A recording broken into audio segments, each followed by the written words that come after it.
ঈদ বিনোদনে রাজধানীবাসী ভিড় জমিয়েছেন সিনেমা হলগুলোতে। এবার ঈদে মুক্তি পাওয়া 6টি সিনেমা নিয়ে দর্শকের বেশ আগ্রহ দেখা গেছে।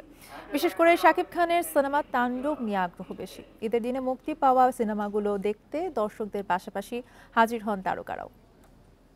বান্ডেল থাকলে প্রতি সিনেমা নিতে টাকা বাঁচবে। বিকাশ সিনেমানি বান্ডেল কিনে জিতুন প্রতি লেনদেনে।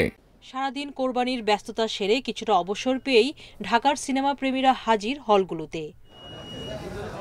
বসুন্ধরা সিটির স্টার সিনেপ্লেক্সে শনিবার বিকেলে শাকিব খানের তাণ্ডব সিনেমা দিয়ে শুরু হয় শো। তবে আগাম টিকিট না কাটায় তাণ্ডব না দেখেই ফিরে যেতে হয় অনেককেই। আর যারা দেখতে পেরেছেন তাদের উচ্ছ্বসিত প্রতিক্রিয়া। যা দেখছি শুধুমাত্র মাথায় আসছে না কোনটার উপর কি হবে, কিসের উপর কি আসতেছে, এক একটা টপিকস এক একভাবে আসতেছে। শাকিব খানকে একটু অন্যভাবে উপস্থাপন করা হয়েছে, ভালো লাগছে, ওনার অভিনয় অনেক ভালো লাগছে। চলচ্চিত্রটি শতভাগ ব্যবসা সফল হবে বলে প্রত্যাশা নির্মাতা ও কলাকুশলীদের।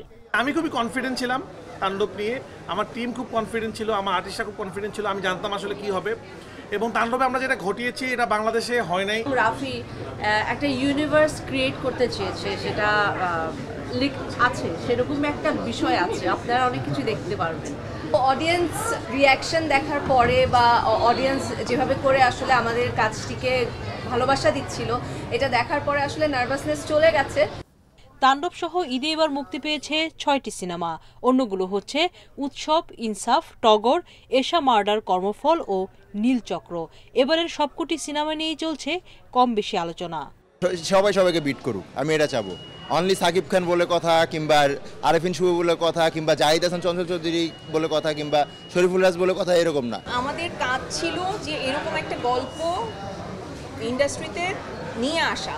সানি ভাই সে সাহসটা করেছেন, আমি সেখানে অভিনয় করেছি। এখন দর্শকের দায়িত্ব হচ্ছে আমাদের সিনেমাটাকে সাপোর্ট করা। গেল কয়েক ঈদের মতো এবারও নতুন সিনেমাগুলো দর্শকদের হলমুখী করে ফিরিয়ে আনবে বাংলা সিনেমার হারানো গৌরব, এমনটাই আশা করছেন চলচ্চিত্র সংশ্লিষ্টরা। সুলতানা জাহান মিতু, ইন্ডিপেন্ডেন্ট নিউজ, ঢাকা।